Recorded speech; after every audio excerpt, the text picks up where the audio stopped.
Selamat datang di channel Novel Official. Sebelum kalian mendengarkan novel Pesona Pujaan Hati, jangan lupa like, share, and subscribe. Kalau tidak ku sentil jantung kalian. Hehehehe. Tanpa lama-lama lagi langsung saja kita masuk di alur cerita novelnya. Bab 3951. Apalagi hasil akhirnya sangat mengejutkan. Saat datang, dia mengira pil peremajaan dapat meningkatkan kondisi fisiknya dan mengurangi risiko kambuhnya kanker sebanyak mungkin. Namun, dia tidak pernah bermimpi bahwa efek dari pil peremajaan akan begitu ajaib. Dia tidak dapat menahan diri untuk berbicara pada dirinya sendiri dengan emosi. Meskipun untuk pil peremajaan ini harus mengeluarkan ekstra 36 miliar. Tetapi ini benar-benar hal paling berharga yang pernah saya beli dalam hidup saya. Semua orang menyaksikan Bernard Arnault langsung terlihat lebih muda hampir 20 tahun. Kecemburuan dan kebencian di hati mereka telah mencapai puncaknya. Inilah efek nyata dari pil peremajaan. Sayang sekali tidak ada orang lain yang memiliki kesempatan untuk mengalaminya sendiri. Jika ingin menunggu pil peremajaan berikutnya, harus menunggu hingga lelang kedua tahun depan. Pada saat ini, Jasmine berkata, "Terima kasih atas dukungan semua orang yang hadir. Lelang malam ini telah berakhir di sini. Mari kita ucapkan selamat kepada 5 penawar yang berhasil mendapatkan pil peremajaan." Penawar yang berhasil tidak boleh berkecil hati, karena jika tidak ada aral rintang, kami akan mengadakan lelang pil peremajaan tahun depan. Ketika semua orang yang hadir memikirkan hal ini, banyak orang merasa lebih putus asa. Sebab, begitu efek pil peremajaan menyebar di kalangan kelas atas, pasti lebih banyak orang kaya kelas atas yang akan membanjiri pelelangan tahun depan. Saat itu, jika penyelenggara tidak menambah jumlah tempat, maka separuh dari 200 orang yang mengikuti lelang malam ini bahkan mungkin tidak memiliki kesempatan untuk mengikuti lelang tahun depan. Banyak orang memikirkan level ini, dan suasana hati mereka tiba-tiba turun ke bawah.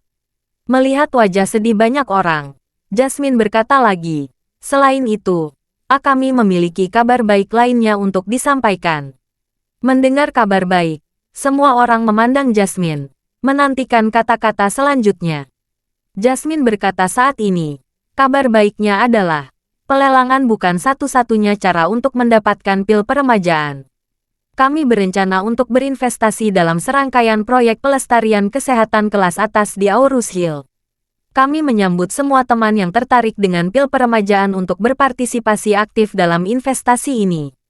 Semua yang berinvestasi dalam proyek pemeliharaan kesehatan tingkat tinggi ini akan memiliki hak tambahan untuk menerima pil peremajaan. Begitu kata-kata ini terucap, semua mendidih. Seseorang mau tidak mau bertanya dengan lantang, "Nona Moore, bagaimana kami bisa berpartisipasi dalam proyek ini?" Jasmine tersenyum dan berkata, "Proyek ini belum dirilis secara resmi ke publik. Anda harus menunggu. Setelah kami menyelesaikan perincian yang relevan, kami akan memprioritaskan untuk memberitahu teman-teman yang hadir di sini sesegera mungkin. Anda memiliki prioritas untuk informasi, pendaftaran, dan pembelian." Mendengar berita ini, suasana hati semua orang yang sedih segera mereda. Yang paling mereka takuti adalah ada terlalu sedikit pil peremajaan. Jika hanya 2 yang dilelang setiap tahun, harganya hanya akan semakin tinggi. Mereka tidak mampu membelinya hari ini, dan mereka tidak akan mampu membelinya tahun depan. Namun, karena penyelenggara menyediakan saluran lainnya, ini menjadi kesempatan lain bagi semua orang. Jasmine berkata saat ini, "Sekarang, silakan tinggalkan tempat dengan tertib dan kembali ke kamar. Untuk penawar yang memenangkan barang lelang lainnya, silakan kembali ke kamar dan tunggu sebentar. Staf kami akan mengantarkan barang yang berhasil Anda dapatkan ke kamar Anda. Anda bebas memutuskan tetap tinggal di kamar atau check out. Tetapi saya ingin mengingatkan, kamar Anda berlaku hingga pukul 12 besok siang. Untuk melanjutkan menginap, harap konfirmasi dengan resepsionis sebelum pukul 10 besok pagi." Jasmine sedikit tersenyum dan melanjutkan, "Sekali lagi terima kasih atas dukungan Anda semua. Saya harap kita bisa bertemu lagi tahun depan." "Terima kasih semuanya." Semua orang berdiri dan bertepuk tangan. Setelah menyaksikan Jasmine turun dari panggung, semua orang meninggalkan tempat duduknya dan kembali ke kamar masing-masing. Beberapa dari mereka berencana untuk langsung check out malam ini. Tetapi sebelum pergi, mereka harus kembali ke kamar dan berganti pakaian. Tetap mengenakan pakaian bernomor ini membuat mereka merasa seperti tahanan penjara. Saat para penawar kembali ke kamar, sebuah ambulans keluar dari rumah sakit. Bab 3952. 3 menit yang lalu, Pusat Darurat 120 menerima panggilan darurat dari Aurum Mansion. Sebuah apartemen kelas atas dengan harga 81.000 yuan per meter persegi di Aurus Hill. Ada pasien serangan jantung, sehingga Pusat Darurat 120 langsung mengirim petugas rumah sakit terdekat ke Aurum Mansion. Rumah sakit segera menugaskan ambulans. Ketika ambulans tiba di Aurum Mansion, 4 staf medis keluar dari mobil. Keempat orang ini semuanya mengenakan jas putih, masker, dan topi medis. Tidak ada yang bisa melihat wajah mereka dengan jelas. Bisa terlihat dari pakaian mereka, ada 3 orang laki-laki dan 1 perempuan. Keempat orang itu naik lift ke lantai atas, mengikuti nomor panggilan darurat, dan datang ke apartemen No. 2501. Namun, saat ini tidak ada pasien jantung di apartemen. Menunggu di ruang tamu, ada 4 staf medis yang juga mengenakan jas putih, masker, dan topi. Mereka juga 3 laki-laki dan 1 perempuan. Keempat orang ini berpakaian sama dengan 4 orang yang datang dengan ambulans. Bentuk tubuh mereka hampir sama. Selain mereka, ada 3 orang lainnya yang berdiri di ruangan itu, yaitu Albert, Jayden, dan Zakari yang baru saja bergabung dengan Albert. Begitu kedua kelompok bertemu, Albert segera berkata kepada 4 staf medis yang menyamar di sampingnya, "Kalian berempat, cepat letakkan Jayden di atas tandu dan masukkan dia ke dalam ambulans." Dokter yang merupakan kepala dari keempatnya segera berkata dengan pakaian yang bagus, "Baiklah Tuan Rhodes, ayo berangkat sekarang." Zakari mengingatkan, "Mulai sekarang sampai kamu masuk ke dalam mobil dan pergi, kalian berempat tidak boleh melihat ke kamera pengintai. Jangan sampai ada yang melihat petunjuknya. Mengerti?" Pria itu mengangguk dengan cepat. "Dimengerti." "Oke," Zakari berkata dengan serius. "Belum terlambat. Segera berangkat." Albert berkata kepada Jayden saat ini, "Kamu berbaring di atas tandu dan beristirahat dengan baik di rumah sakit beberapa hari ini." Jayden menyeringai, melambai dan berkata, "Oke, Tuan Rhodes. Kalau begitu saya pergi ke rumah sakit untuk memulihkan diri selama beberapa hari." Segera, Jayden berbaring di tandu, dan kemudian 4 staf medis membawanya keluar. Setelah mereka pergi, Albert berkata kepada 4 orang yang baru saja turun dari ambulans, "Pakaian sudah siap untuk kalian. Cepat ganti, kita akan pergi dalam 10 menit." 4 staf medis melepas topeng dan topi mereka. Wanita di antara mereka adalah Kathleen, putri tertua dari keluarga Fox. 3 pria di sebelahnya adalah Jordan, pengawal pribadi Jordan Jarvis, dan seorang prajurit bintang 5 Istana Wanlong. Pada saat ini, Kathleen berkata kepada mereka berdua dengan sangat berterima kasih. "Kalian berdua telah bekerja sangat keras, membantu kami melarikan diri.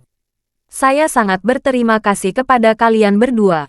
Albert melambaikan tangannya, menunjuk ke arah Zakari, dan berkata, "Ini semua gagasan penasihat saya." Zakari berkata, "Saya berbagi kekhawatiran saya untuk Tuan Wade. Ini semua pekerjaan saya." Zakari yang memberikan ide ini kepada Albert. Dengan panggilan darurat dan beberapa bawahan Albert, mereka memainkan pelarian jangkrik emas. Mengeluarkan mereka bertiga dari rumah sakit tanpa ada yang menyadarinya. Jika seseorang benar-benar datang ke Aurus Hill untuk menanyakan keberadaan ketiga orang ini, mustahil untuk mengikuti garis ini. Selain itu, meskipun garis ini ditemukan, tidak mungkin menemukan petunjuk apapun. Karena rumah sakit selalu mengirimkan ambulans setiap hari, dan panggilan ke polisi itu asli. Keempat staf medis itu yang tidak asli. Dan Jayden benar-benar memiliki masalah jantung, bukan penyakit palsu. Dia ini tidak pernah meninggalkan rokok dan alkohol, dan banyak makan dan minum ikan dan daging. Dia sering menderita ketidaknyamanan jantung. Beberapa pembuluh darah sudah menunjukkan tanda-tanda penyumbatan. Dokter sudah menyarankan agar dia memasang beberapa stent. Tetapi dia menunda-nunda. Jadi Albert memintanya untuk memanfaatkan kesempatan hari ini untuk ikut bermain dan pergi ke rumah sakit dan memasang stand. Seperti kata pepatah, ada serangkaian drama lengkap, panggilan telepon nyata, pertolongan pertama nyata, pasien nyata. Jika ada seseorang dari keluarga Fox datang, mereka tidak akan pernah tahu siapa mereka. Bab 3953, Kathleen, Jordan, dan Jarvis, dipimpin oleh beberapa tentara Istana Wanlong. Mereka naik helikopter dan menuju pelabuhan Lancaster dengan kecepatan tinggi. Saat ini, sebuah kapal kargo yang memuat puluhan ribu ton biji-bijian telah meninggalkan pelabuhan perlahan. Awak kapal ini semuanya adalah anggota Ito Shoals Shipping Group yang paling terpercaya. Mereka menerima pesanan dan berlayar. Pada saat yang sama, sekelompok penumpang naik ke kapal di laut. Namun, meskipun orang-orang ini dapat dipercaya, Autumn tetap mencegah mereka untuk melakukan kontak aktif dengan penumpang tersebut. Untuk memastikan bahwa mereka selalu tidak tahu apa-apa, ketika kapal barang meninggalkan pelabuhan yang terang benderang dan berlayar ke laut yang gelap, dua helikopter tiba satu demi satu. Menyusul kapal barang langsung di laut, dan mendarat di geladak kapal barang satu demi satu. Yang pertama turun dari helikopter adalah Rosalie dan beberapa prajurit Istana Wanlong yang dipimpin olehnya. Kali ini Rosalie membawa sebagian besar anggota wanita Istana Wanlong. Setiap anggota tim membawa tas tempur yang sangat besar, berisi berbagai senjata dan perlengkapan, juga banyak kebutuhan sehari-hari. Setelah semua orang turun dari pesawat dengan tertib, mereka mulai membagi dan memblokir ruang tamu dengan kerja sama kapten. Setelah itu, Rosalie meminta semua staf untuk meninggalkan geladak. Lalu helikopter kedua perlahan mendarat di geladak. Ketika helikopter berhenti total, Kathleen turun terlebih dahulu. Lalu Jordan juga turun dengan dukungan Jarvis. Rosalie melangkah maju dan berkata dengan sopan, "Nona Fox, nama saya Rosalie. Tuan Wade meminta saya mengantar Anda dan Tuan Fox ke Suriah." Kathleen bertanya dengan heran, "Rosalie, apakah Nona Shoals, Rosalie yang dicari di seluruh Jepang?" Rosalie sedikit tersenyum, mengangguk dan berkata, "Benar, ini aku." Nama Rosalie menjadi terkenal di seluruh dunia setelah kejadian di Jepang. Jepang telah mencari keberadaannya, dan mereka ingin melihat dia hidup atau mati. Tanpa diduga, setelah Rosalie menghilang beberapa saat, dia tiba-tiba mengumumkan bahwa dia bergabung dengan Istana Wanlong. Ketika Jepang mendengar Rosalie telah bergabung dengan Istana Wanlong, mereka segera menghentikan pengejaran. Karena mereka telah melihat kekuatan destruktif Rosalie dengan mata kepala sendiri, mengacaukan seluruh Tokyo. Sekarang dia bergabung dengan Istana Wanlong. Dia memiliki pendukung yang kuat.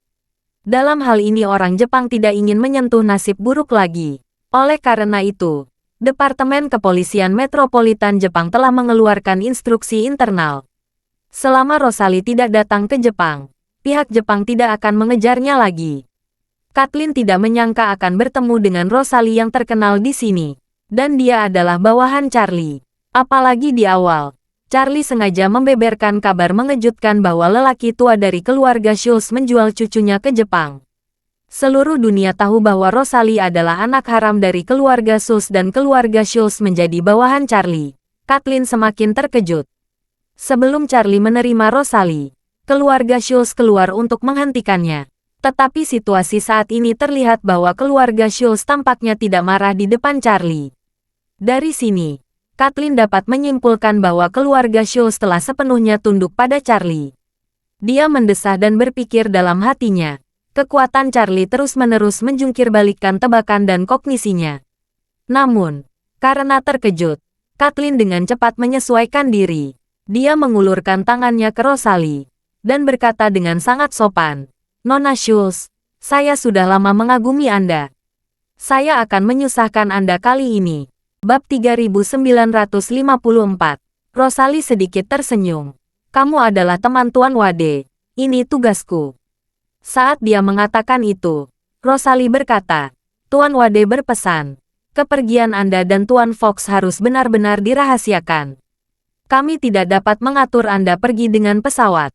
Perjalanan dengan kapal sangat jauh lama. Saya harap Anda bisa terbiasa." "Mengerti." Kathleen mengangguk dengan cepat dan berkata, Saya sangat berterima kasih kepada Tuan Wade karena bisa meninggalkan Aurus Hill. Rosalie mengangguk dan berkata lagi, saya baru saja mengonfirmasi pelayaran dengan Kapten. Tujuan pelayaran kita adalah Pelabuhan Tartus di Suriah Barat. Demi keselamatan, sebelum tiba di Pelabuhan Tartus, kapal barang kita tidak akan berlabuh di pelabuhan manapun. Kami memperkirakan akan tiba di Singapura dalam 5 hari, dan terusan Suez dalam waktu sekitar 18 hari. Menghitung waktu mengantri melalui kanal, kita akan tiba di Pelabuhan Tartus dalam waktu sekitar 20 hari. Kathleen mengangguk dan berkata, terima kasih Nona Schultz. Rosalie sedikit mengangguk, dan berkata lagi, demi keselamatan Anda dan Tuan Fox, tempat tinggal kita di kapal benar-benar terpisah dari awak biasa. Jika Anda dan Tuan Fox ingin naik ke geladak, tolong beritahu saya. Saya akan memberitahu kru untuk menghindari sementara. Kathleen berkata dengan penuh terima kasih. Terima kasih, Nona Schultz. Anda benar-benar perhatian. Sama-sama, sudah seharusnya. Rosalie berkata sambil tersenyum. Kalian bertiga, tolong ikuti aku ke kabin. Kamar sudah disiapkan. Kapal kargo yang dikirim Autumn ke Suriah berukuran 100.000 ton. Kapal kargo itu besar dan memiliki ruang tinggal yang luas di dalamnya. Cukup untuk mengatur kamar untuk 3 orang. Rosalie meminta 2 pemuda dari Istana Wanlong mengawal Jordan dan Jarvis ke kamar mereka.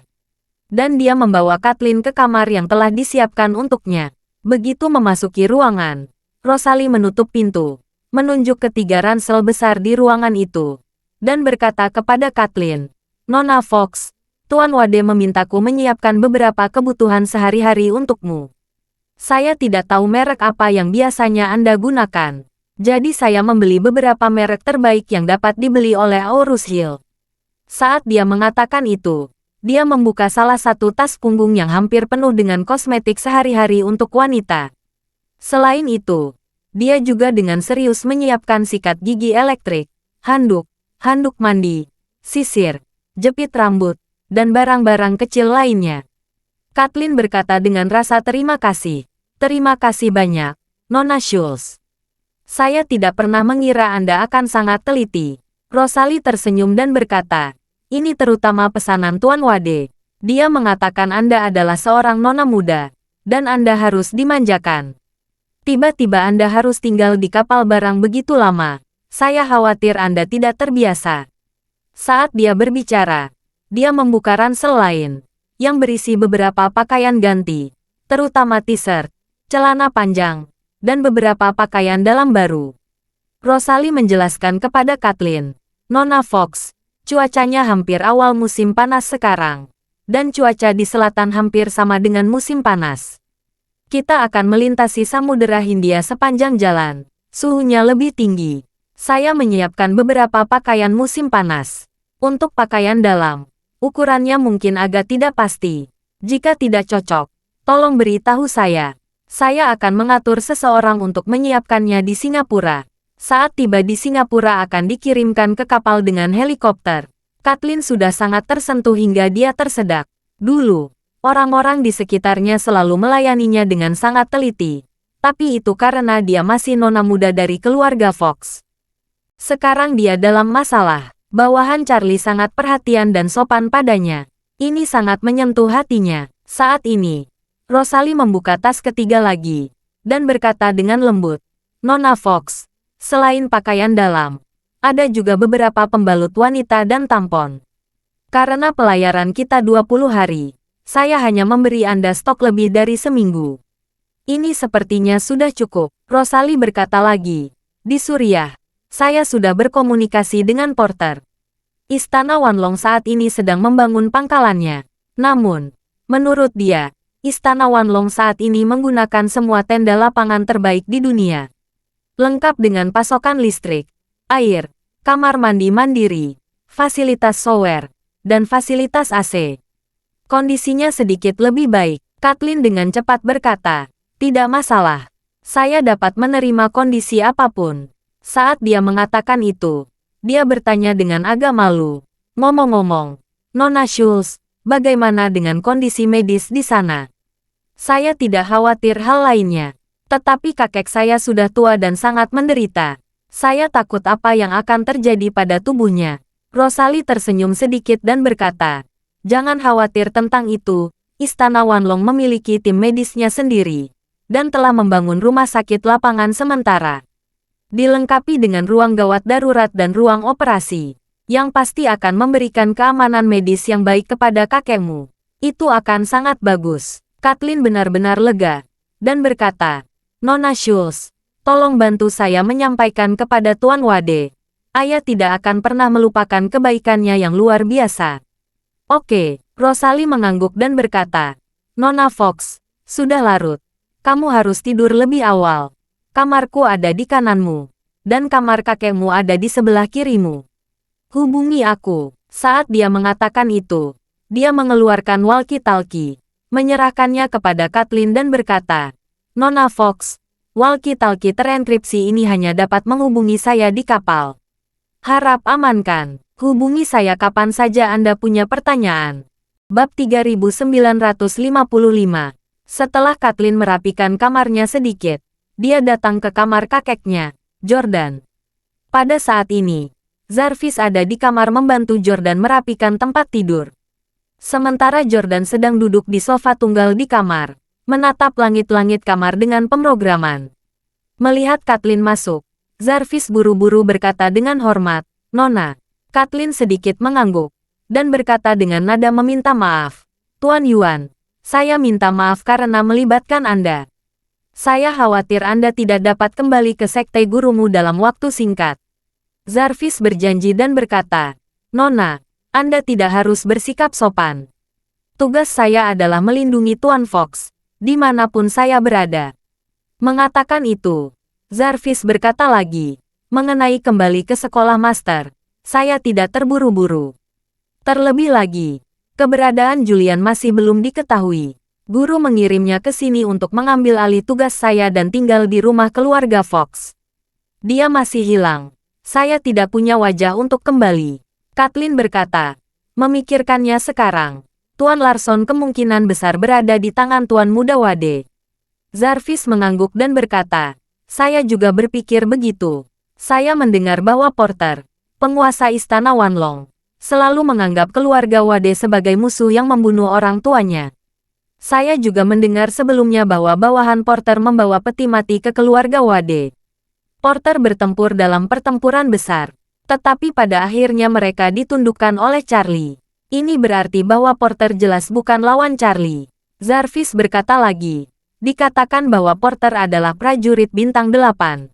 Jika ini benar, maka Tuan Muda Wade pastilah penguasa alam gelap, atau bahkan lebih kuat." Kathleen mengangguk, dan berkata dengan lega, "Tuan Yuan, jangan terlalu khawatir. Saya pikir Tuan Muda Wade adalah orang yang dapat membedakan antara suka dan benci. Tuan Larson tidak melakukan apapun padanya. Mungkin dia tidak benar-benar menyakiti Tuan Larson." Jarvis menghela napas. "Saya harap begitu." Pada saat ini, Kathleen memandangi kakeknya yang agak melankolis lagi, dan berkata, "Kakek, masalah paman sudah selesai. Kamu jangan menulis, jangan depresi." Jordan sepertinya dirinya sendiri, dan berkata, "Kathleen, karena kamu harus melarikan diri ke Timur Tengah bersama-sama. Sebagai seorang kakek, aku merasa sangat malu. Jika aku mati, aku akan sangat malu padamu dan Tuan Yuan." Sekarang semua melegakan, dan pamanmu mungkin tidak akan mempermalukanmu. Saat dia mengatakan itu, Jordan berkata dengan ekspresi sedih, "Sekarang, kalian berdua berlari bersamaku. Jika dia tidak dapat menemukanmu, dia pasti akan merasa kesal. Aku yang mengajak kalian berdua." Kathleen buru-buru berkata, "Kakek, jangan berpikir begitu. Jika kamu benar-benar pergi, paman tidak akan membuat keluarga kita lebih mudah." Jordan menghela napas, dan berkata dengan menyesal, "Biasanya, pewaris keluarga menetapkan yang lebih tua daripada yang muda. Sekarang saya sudah melihat pemberontakan anak itu. Saya pasti tidak akan menjadikan pewaris keluarga. Dia kegagalan terbesar dalam kehidupan." Setelah itu, dia berkata lagi, "Kathleen, di masa depan, kamu harus bisa lebih dekat dengan Tuan Muda Wade itu. Sebelum aku mati, Aku akan meninggalkan surat wasiatmu dan menunjukmu sebagai penerus keluarga Fox. Kamu pergi minta bantuan Tuan Muda Wade. Jika dia dapat membantu kamu mengambil kembali keluarga Fox, kamu akan menjadi kepala keluarga Fox. Kathleen tersenyum tak berdaya dan berkata, "Kakek, Tuan Muda Wade mungkin tidak ingin melewati air berlumpur ini. Jika tidak, dia tidak akan mengatur agar kita pergi ke Timur Tengah untuk menghindari pusat perhatian." Itu benar, Jordan tidak bisa menahan desahan. Mungkin dia merasa kondisi yang saya tawarkan tidak cukup murah hati. Di matanya, 20% dari aset keluarga Fox pasti terlalu sedikit. Saat dia mengatakan itu, matanya tiba-tiba menyala. Dia menatap Kathleen dan bertanya, "Kathleen, bisakah Tuan Muda Wade itu menikahimu? Jika dia bersedia membantu, saya akan menghadiahkan seluruh keluarga Fox sebagai mas kawin." Dia mungkin tidak akan menolak, kan? Kathleen tertegun sesaat, lalu dengan cepat mengerti arti kata-kata kakeknya, dan berkata dengan malu-malu, "Kakek, apa yang kamu bicarakan? Tuan Muda Wade sudah menikah." "Sudah menikah?" Jordan tanpa sadar bertanya. "Keluarga mana yang dia nikahi?" Kathleen berkata, "Istrinya milik keluarga Wilson di Aurus Hill." Tetapi keluarga Wilson hanyalah keluarga biasa yang turun-temurun di Aurus Hill. Aset seluruh keluarga hanya 100 juta RMB lebih ketika mereka berada di puncaknya. Sekarang mereka bangkrut dan dilikuidasi. Jordan merasa ngeri dan berseru, Bagaimana ini mungkin? Bagaimana mungkin Tuan Muda Wade yang menjanjikan dan cucu dari keluarga akar menikahi gadis yang begitu miskin?" Bab 3956. Kathleen berkata, "Saya tidak tahu apa yang terjadi di sini. Charlie tidak pernah mengungkapkan identitas aslinya kepada istrinya. Dan keluarga istrinya tidak mengetahui identitas asli Charlie. Mereka selalu menganggap Charlie yatim piatu dan menantu yang tidak berguna." Jordan merenung sejenak dan berkata, "Suami dan istri mampu menyembunyikan masalah sebesar itu. Agaknya, fondasi hubungan mereka tidak cukup kuat. Cepat atau lambat mereka akan bercerai." Kathleen berkata dengan canggung, "Saya tidak tahu tentang ini." Jordan menghela napas pelan dan berkata kepada Kathleen, "Kathleen, keluarga Fox telah mengalami perubahan drastis seperti ini. Jika tidak ada kekuatan luar yang kuat untuk campur tangan, posisi pamanmu tidak akan tergoyahkan. Setelah aku mati, dia pasti tidak akan berhati lembut padamu. Tuan Muda Wade ini satu-satunya kesempatanmu untuk memaafkan keadaan." Berbicara tentang ini, Jordan masih memiliki sedikit kata yang tidak dia ucapkan. Menurutnya, Charlie bukan hanya satu-satunya kesempatan Kathleen untuk kembali, tetapi juga satu-satunya kesempatan dirinya untuk kembali. Pil peremajaan Charlie sangat efektif. Bahkan jika dia bisa mencapai setengahnya, dia bisa hidup lebih lama. Jika Kathleen benar-benar dapat berkembang bersama Charlie, kakek dan cucunya ini akan mengantarkan saat angin sakal. Bukan karena Jordan adalah seorang utilitarian. Ketika dia berada dalam situasi putus asa seperti itu, dia tidak mau menerima takdirnya. Selama dia masih memiliki satu napas tersisa, dia masih menganggap keadaan sebagai tujuan terbesar dari yang lain. Kathleen mengungkap kebenaran ini. Ketika orang bijak dalam kesulitan, hal pertama yang dia pikirkan bukanlah mengasihan diri sendiri atau menghancurkan diri sendiri, tetapi bagaimana menemukan jalan keluar dari krisis tersebut. Kathleen juga tahu betul bahwa setelah kakeknya dirampas oleh pamannya, dia berada dalam dilema. Jika dia tidak pergi ke Timur Tengah bersama kakeknya, pamannya pasti akan bertanya pada dirinya kemana tujuan kakeknya. Inti dari hati nuraninya adalah dia tidak akan membiarkan dirinya menjual kakeknya demi keuntungan. Tapi sekarang dia pergi ke Timur Tengah bersama kakeknya. Sulit baginya untuk menunggangi harimau. Sejak dia pergi ke Timur Tengah, dia pasti menjadi kaki tangan dan musuh pamannya. Saat ini dia tidak dapat menemukan dirinya sendiri, dan dia masih dapat memenuhi kebutuhannya. Tetapi bagaimana jika kakeknya meninggal dalam 1 atau 2 tahun? Apa yang akan dia lakukan? Apakah dia terus bersembunyi di Tibet? Atau kembali ke Amerika Serikat bersama tubuh kakeknya? Yang pertama sangat tidak berguna. Dia tidak mau memilih. Tetapi yang terakhir sangat berisiko. Dan kemungkinan besar dia akan langsung dikendalikan oleh pamannya begitu tiba di Amerika Serikat. Oleh karena itu, Kathleen merasa masa depannya sendiri juga suram. Dalam situasi ini, satu-satunya cara yang bisa dia pikirkan untuk memecahkan situasi adalah Charlie. Sayangnya, Charlie tidak berniat membantu. Memikirkan hal ini, dia tersenyum kecut dan berkata, "Kakek, tidak masuk akal mengatakan ini sekarang. Belum lagi Tuan Muda Wade sudah menikah. Saya belum menikah dan saya berada di Timur Tengah. Sulit memiliki kesempatan bertemu dengannya lagi." Jordan tidak bisa menyembunyikan kekecewaannya dan berkata, "Hei, kita sedang menuju Timur Tengah. Saya tidak tahu apakah saya masih bisa hidup sampai hari saya pergi." Bab 3957. Saat ini, New York, AS. Saat itu pagi di Manhattan, pusat keuangan di mana harga tanah sangat mahal. Di ruang rapat di lantai atas gedung pencakar langit dengan puluhan lantai, seorang lelaki tua berusia 70-an berteriak pada 7 atau 8 orang. Dia bertanya dengan marah, "Aku tidak tahu mengapa bisa menghilang begitu saja setelah dikirim ke rumah sakit. Kalian semua pecundang. Sia-sia." Orang yang berbicara adalah putra tertua Jordan, Spencer Fox. Beberapa jam yang lalu, dia mengumumkan kepada ayahnya di telepon bahwa dia adalah kaisar baru. Dan ada banyak provokasi dalam kata-katanya, untuk memberi Jordan lebih banyak stimulasi, sehingga tubuhnya yang sudah hancur dapat runtuh. Berdasarkan apa yang dia ketahui tentang ayahnya, panggilan telepon ini pasti akan memberinya pukulan besar, dan bahkan mungkin membunuhnya secara langsung. Oleh karena itu, Spencer mengirim orang untuk memperhatikan setiap gerakan ayahnya di Aurus Hill. Dan di pelelangan, ada agen rahasia yang dikirimnya. Setelah pelelangan selesai, personel yang menyamar kembali ke kamar dan segera melaporkan berita tersebut kepadanya. Setelah mengetahui bahwa pil peremajaan memang bisa menghidupkan kembali, Spencer sangat berterima kasih atas keputusannya untuk merebut tahta. Karena begitu lelaki tua itu berhasil meminum film pil peremajaan, diperkirakan dia akan hidup setidaknya 10 atau 20 tahun lagi. Kalau begitu, orang tua itu akan merebusnya sampai mati. Selain itu, orang-orang di pelelangan juga mengatakan bahwa lelaki tua itu pada akhirnya sakit parah dan dikirim ke rumah sakit untuk perawatan darurat. Spencer segera mengatur agar informannya di Aurus Hill pergi ke rumah sakit untuk memeriksa kondisi lelaki tua itu. Dia ingin tahu apakah lelaki tua itu sudah mati atau sedang diselamatkan. Jika itu penyelamatan, dia ingin tahu berapa lama kondisi fisik lelaki tua itu bisa bertahan. Baginya, karena merebut tahta, selalu ada kegelisahan di hatinya.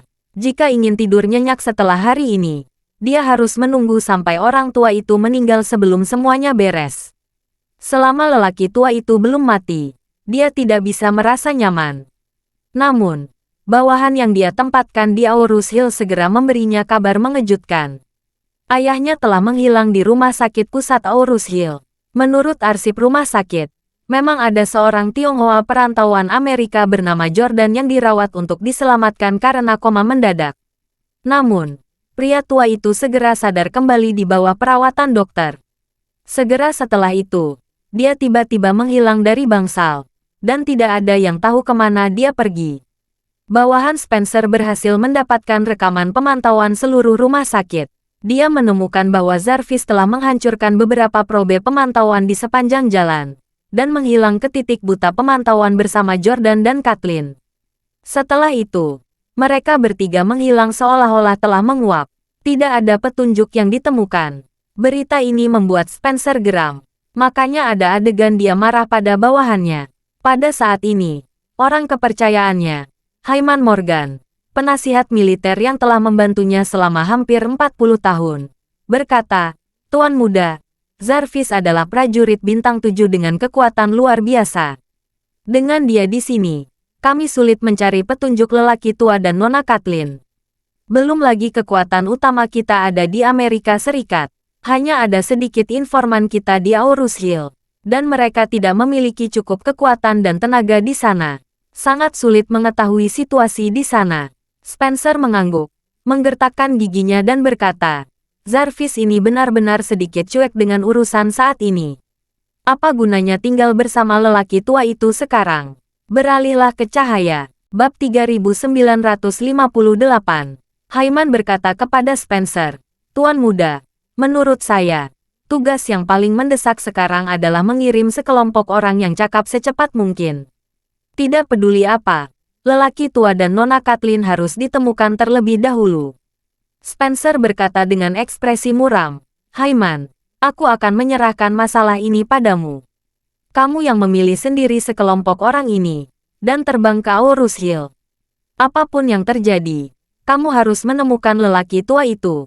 Aku ingin melihatnya jika masih hidup. Kalau sudah mati, aku ingin melihat mayatnya." Haiman bertanya dengan hati-hati, "Tuan muda, jika saya menemukan lelaki tua dan Nona Kathleen, haruskah saya mengambil tindakan proaktif?" Spencer ragu-ragu sejenak, lalu berkata dengan dingin, "Kamu pergi dan temukan orangnya dulu, lalu bicarakan nanti. Jika situasinya dapat dikendalikan, tempatkan mereka sebagai tahanan rumah, dan paksa lelaki tua itu tidak meninggalkan China sampai dia mati. Jika situasinya di luar kendali, cari cara untuk membuat kecelakaan." Saat ini, di antara sedikit orang, seorang pria parubaya berusia awal 50-an bertanya, "Ayah, apa yang akan dilakukan Kathleen? Jika gadis ini tidak dihilangkan, dia pasti akan menjadi masalah serius di masa depan." Yang bicara adalah putra tertua Spencer, cucu tertua Jordan, dan sepupu tertua Kathleen, Savion Fox. Savion hampir 30 tahun lebih tua dari Kathleen, dan putranya bahkan 3 tahun lebih tua dari Kathleen. Sebagai adik bungsu dari generasi Savion, Kathleen seharusnya disukai seperti bintang di keluarga ini. Namun nyatanya, itu hanya ilusi di bawah kekuasaan lelaki tua itu. Karena cinta lelaki tua itu pada Kathleen, semua orang juga menunjukkan cinta dan memanjakan Kathleen. Bahkan banyak orang memperlakukan Kathleen lebih baik daripada lelaki tua itu memperlakukannya. Namun nyatanya, Kathleen sudah lama dibenci banyak orang karena kecantikannya di hutan. Savion selalu sangat tidak senang dengan Kathleen. Dia selalu merasa Kathleen terlalu menonjol dalam keluarga dan sangat dicintai oleh lelaki tua itu. Dia selalu mengancam statusnya sebagai putra dan cucu tertua. Selain itu, karena Kathleen memiliki kemampuan yang relatif kuat, dia sering secara tidak sengaja menamparkan wajah anggota keluarga Fox lainnya. Tidak hanya saudara-saudari yang satu generasi dengan Kathleen, tetapi mereka akan dibandingkan dengan Kathleen oleh lelaki tua itu sesekali. Dan mereka akan diejek dan dikritik oleh lelaki tua itu. Bahkan putra Savion dan keponakan Kathleen, karena mereka seumuran dengan Kathleen, tetapi jauh lebih rendah dari Kathleen dalam segala aspek, sering diperingatkan dan didesak oleh lelaki tua itu. Seiring waktu, Kathleen telah lama menjadi sasaran kritik di keluarga ini. Hanya saja ketika lelaki tua itu ada, semua orang bisa menyembunyikan ketidakpuasan ini jauh di dalam hati mereka. Tetapi begitu lelaki tua itu kehilangan kekuatan, ketidakpuasan semua orang kehilangan satu-satunya pengekangan mereka. Spencer juga merasa Kathleen pasti menjadi masalah besar di masa depan. Orang tua itu tidak akan berumur panjang, tetapi Kathleen baru berusia 20-an. Selain itu, dia adalah satu-satunya anggota keluarga Fox yang berada di sisi lelaki tua itu sekarang. Jika lelaki tua itu berkecil hati dan meninggalkan surat wasiat untuk menyerahkan keluarga Fox kepadanya untuk diwarisi, itu akan sangat merepotkan. Karena, meskipun Spencer menggunakan rencana darurat tertinggi dan berhasil menjadi ketua dewan direksi, dia menggunakan cara yang masuk akal dan legal untuk menguasai keluarga Fox. Selama Tuan Fox masih hidup, saham dan aset akan tetap atas namanya. Jika lelaki tua itu ingin menyerahkan saham dan aset ini kepada Kathleen, maka Kathleen adalah ahli waris yang masuk akal dan sah. Jika Kathleen benar-benar diizinkan untuk kembali dengan surat wasiat, dia akan benar-benar tidak bisa bergerak pada saat itu. Jadi, Spencer merenung sejenak, mengangguk, dan berkata, "Temukan mereka dan singkirkan semuanya. Bawa beberapa master lagi ke sana, termasuk Jarvis itu. Jangan lolos." Berbicara tentang ini, Spencer memandang putranya Savion lagi, dan memerintahkan, "Savion, mulai hari ini, Keluarga Kathleen berada di bawah pengawasan ketat dan keluarnya mereka dari negara akan dibatasi. Jika gadis Kathleen ini bisa kembali suatu hari nanti, kita akan memiliki tindakan darurat lagi. Bab 3959. Saat ini, Hotel Shangri-La. Lelang selesai. Tapi Charlie tidak segera pergi. Dia sudah menyiapkan pil peremajaan untuk 3 tamu terhormat. Dia sudah memberi setengah pil kepada Jeremiah. Dan setengah lainnya dibagi menjadi 2. Dia berencana untuk memberikannya kepada Tuan Chandler Leonard Ratu Tuan Nordik setelah acara selesai. Lelang ini mampu menarik begitu banyak orang kaya dari Eropa dan Amerika. Itu berkat bantuan kedua orang tersebut yang mempromosikan. Oleh karena itu, Charlie secara khusus menyiapkan perjamuan sederhana di Shangri-La dan mengundang mereka bertiga untuk makan malam. Jeremiah dan Chandler Leonard sudah saling mengenal. Mereka berdua mengobrol dengan gembira di meja makan.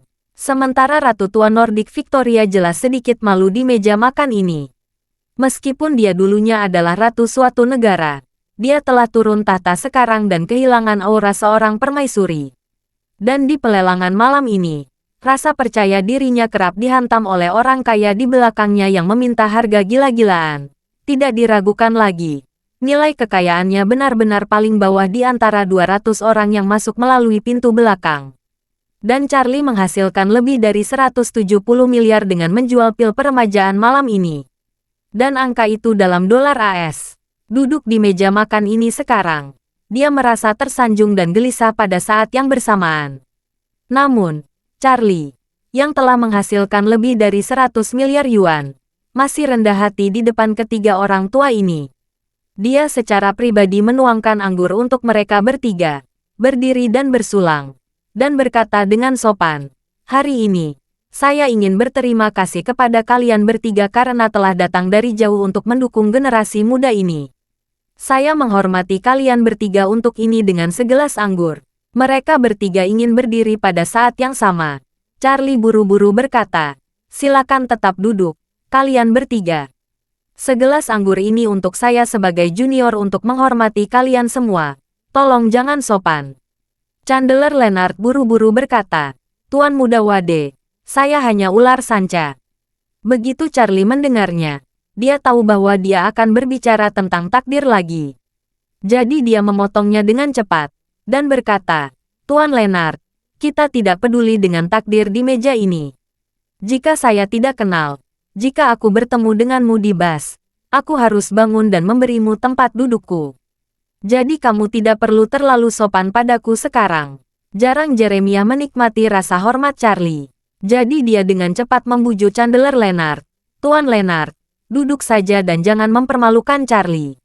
Baru saat itulah Chandler Leonard menganggukkan kepalanya, mengepalkan tinjunya dan berkata, "Tuan Muda Wade, maka sudah terlambat untuk mengizinkanmu sujud." Charlie sedikit tersenyum, dan menatap Ratu Tua di sebelahnya. Ratu Tua bahkan lebih gugup saat ini, merasa bahwa dia tidak duduk atau berdiri. Kakinya sedikit tegang, pantatnya selalu menjaga jarak dari kursi, setengah berdiri setengah duduk. Charlie berkata, "Nyonya Iliad, kamu jangan terlalu sopan, silakan duduk." Baru pada saat itulah Ratu Tua duduk kembali di kursinya, dan berkata dengan rasa terima kasih. "Terima kasih, Tuan Wade, atas undangan Anda yang luar biasa ini. Jika tidak, saya tidak memenuhi syarat untuk berpartisipasi dalam pelelangan ini." Charlie berkata sambil tersenyum, "Saya melihat Anda juga ikut menawar beberapa putaran. Bagaimana perasaan Anda?" Ratu Tua itu berkata dengan malu-malu, "Itu karena saya melebih-lebihkan kemampuan saya. Saya pikir jika saya menghabiskan semua kekayaan saya mungkin memiliki kesempatan untuk mendapatkan potongan pertama pil peremajaan. Saya tidak berharap bisa mendapatkan pil kedua setelah pil pertama. Harga setinggi langit 1 miliar dolar, yang jauh melampaui kekayaan seluruh keluarga Iliad kami." Charlie sedikit tersenyum dan berkata, "Sebenarnya, saya mengundang Anda untuk menjadi VIP, hanya untuk berharap Anda bisa datang dan mendukung saya. Jika Anda menawar, itu akan sedikit merendahkan diri sendiri." Ratu Tua mencibir, tetapi yang dia pikirkan di dalam hatinya adalah, apa itu penyangkalan diri? Jika saya bisa mendapatkan pil peremajaan, saya akan bangkrut. Hanya saja dia tidak berani mengatakan ini. Dia hanya bisa berkata dengan wajah rendah hati, Tuan Wade benar, saya sedikit kasar. Bab 3960. Charlie menggelengkan kepalanya dan berkata dengan serius, saya tidak mengatakan Anda tiba-tiba. Saya mengatakan Anda tidak harus bersaing dengan mereka, karena Anda adalah seorang VIP. Tidak peduli apakah aset Anda sekaya milik mereka, statusmu lebih tinggi dari 200 peserta. Mendengar ini, Ratu Tua akhirnya merasa sedikit lega dari rasa rendah diri. Meskipun dia tidak cukup kuat, karena Charlie memberikan wajahnya dengan cara ini, itu memang cukup baginya untuk meluruskan punggungnya. Nyatanya, meski gagal menawar pil peremajaan, menghadiri pelelangan sebagai VIP memang membuatnya merasa bangga. Dia berkata dengan hormat, terima kasih, Tuan Wade, karena telah sangat menghormati saya. Seluruh keluarga Iliad kami juga berterima kasih atas bantuan Tuan Wade hingga bisa seperti hari ini. Setelah selesai berbicara, dia segera menyinggung cucunya Helena, lalu berkata dengan serius, Helena sering memberbicarakan Tuan Wade di depan saya. Selama ini, dia sangat merindukan Tuan Wade, dan dia sangat ingin bertemu Tuan Wade lagi. Hanya saja dia telah naik tahta. Dengan status ratu, dia tidak bisa pergi ke luar negeri sesuka hati. Tolong maafkan saya, Tuan Wade. Charlie juga tahu bahwa ketika Ratu Tua menyebut Helena dengan sengaja, dia sebenarnya ingin dekat dengannya. Mengenai hal ini, Charlie bisa melihatnya tanpa mengatakan yang sebenarnya. Dia mengikuti kata-katanya, dan berkata sambil tersenyum, tolong beritahu Helena bahwa kita pasti akan bertemu lagi di masa depan jika ada kesempatan. Ratu Tua itu mengangguk berulang kali, dan berkata dengan penuh harap, Tuan Wade, jika Anda punya waktu, Anda dipersilakan datang ke Nordik. Meskipun tidak nyaman bagi Helena untuk meninggalkan istana, bagian dalam istana masih sangat pribadi. Kamu bisa mampir sebentar ke istana jika ada waktu. Charlie dengan santai setuju. Oke, saya akan pergi jika memiliki kesempatan. Setelah selesai berbicara, dia memandang Ratu Tua, lalu ke Chandler Leonard, dan berkata dengan serius, ngomong-ngomong, dua senior datang dari Eropa dan Amerika Serikat. Saya sangat berterima kasih, jadi saya ingin memberi kalian berdua sedikit. Aku sudah menyiapkan beberapa hadiah kecil, dan tolong jangan menolaknya.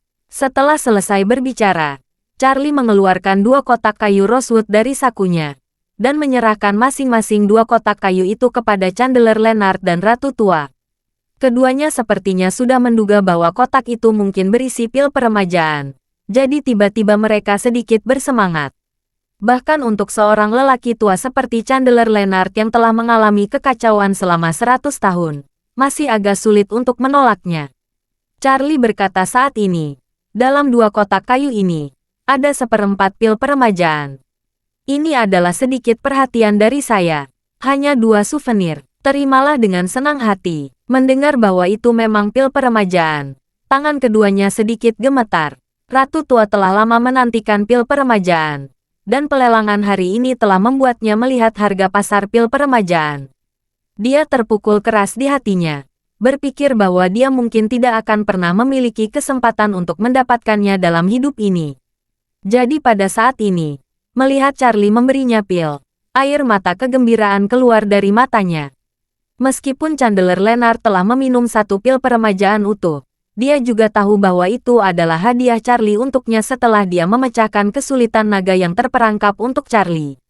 Sejak Charlie melarikan diri dari kesulitan naga yang terperangkap, dia telah terbang ke langit. Tidak mungkin lagi baginya memecahkan situasi untuknya di masa depan. Oleh karena itu, dia pernah berpikir bahwa dia tidak akan memiliki kesempatan untuk mendapatkan pil peremajaan lagi. Tanpa diduga, Charlie mengirimkan 1/4 pil sebagai ucapan terima kasih, yang membuatnya sangat bersemangat. 1 pil peremajaan dapat memperpanjang hidup lebih dari 10 atau 20 tahun. Dan 1/4 dapat memperpanjang hidup setidaknya 3 hingga 5 tahun. Nilainya mencapai 38,2 miliar dolar AS di pelelangan. Dan untuk Chandler Leonard, tidak peduli berapa banyak uang yang dia berikan, itu tidak akan sebanding dengan pil peremajaan di tangannya. Terima kasih sudah mendengarkan cerita novel Pesona Pujaan Hati. Sampai jumpa di novel selanjutnya.